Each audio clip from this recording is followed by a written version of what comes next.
Dostlar.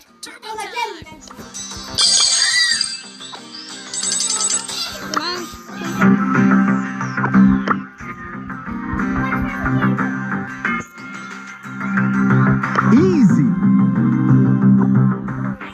Sometimes you gotta fight.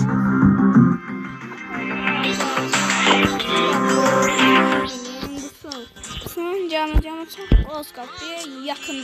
Yakında değil. Ben de bunu 15 seviye çıkartsam bayağı altın lazım olacak. Güç puanı yükseltme. Şu an andadır. Brock'un hiperi var. Got destroyed. Keskin nişancı. Size süpersen mücadele benler. 2400 var indi bende. Burada bizim GTA 5'imiz var. GTA 5'i ile oynayalım biraz. Ben size göstermiştim bunu. Cirek oynayalım diye.